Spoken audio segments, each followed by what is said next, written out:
Yeah. you could be the subject of a deportation order. Oh. So if you are convicted of several criminal offenses, and they don't even necessarily have to be serious criminal offenses like Sure. murder or anything. So if you have more than one theft over, Sure. you could be eligible for deportation. Everything you say is recorded verbatim.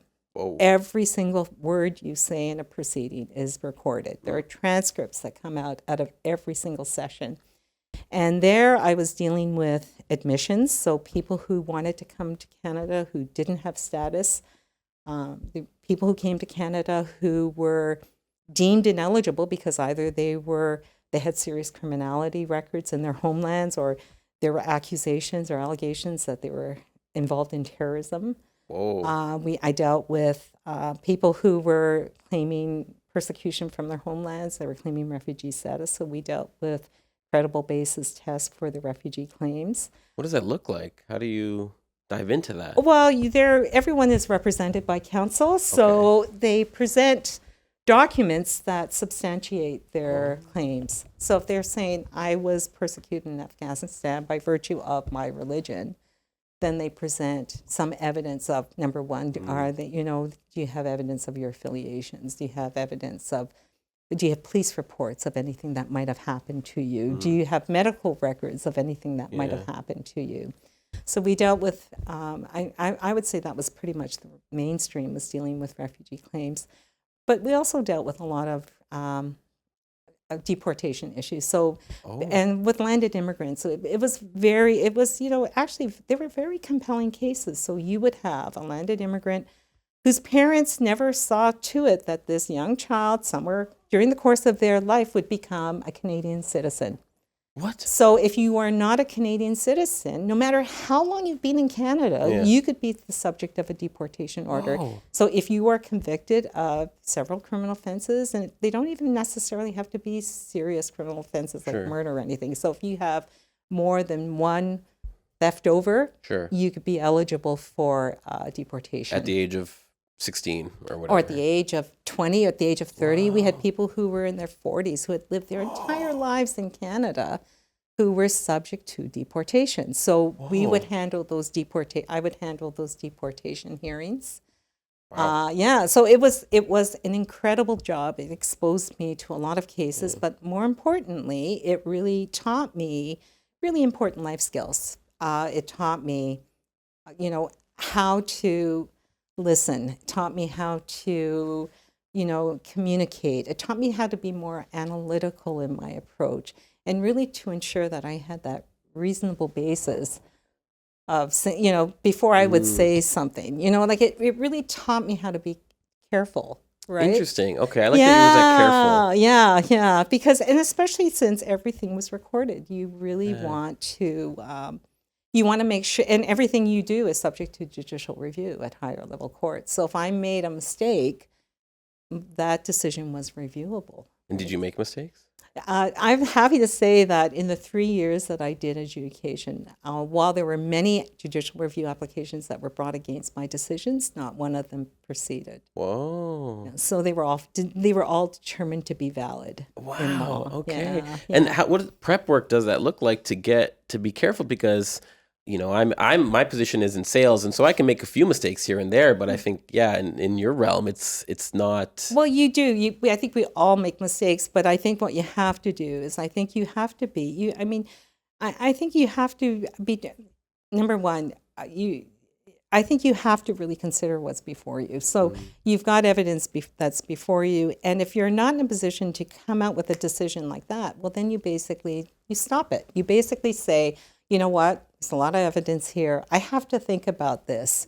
So I'm going to adjourn the proceeding, and then you come back. And then during that time of adjournment, you get to consider all of the evidence that's presented. You get to look at the legislation. You get to analyze the legislation as to how it relates to your facts.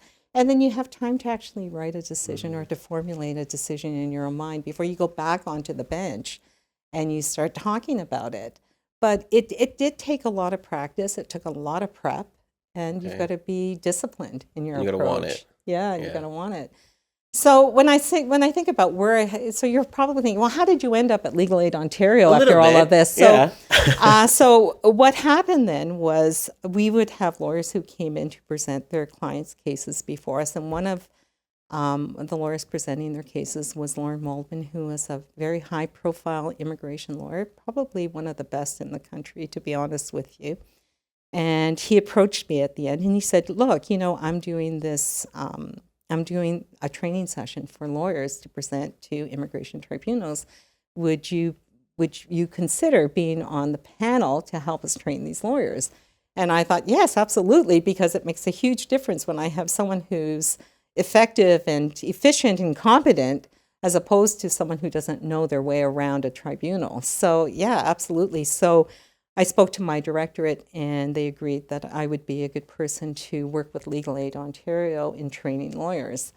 So having done that, I then became acquainted with officials from and administrators from Legal Aid Ontario, and when a position opened up, they gave me a call, and they said, "We've got this position. We want you to basically run our immigration, refugee, and administrative law tribunal area." And I said, yeah, sure, okay, that'd be a nice change, actually.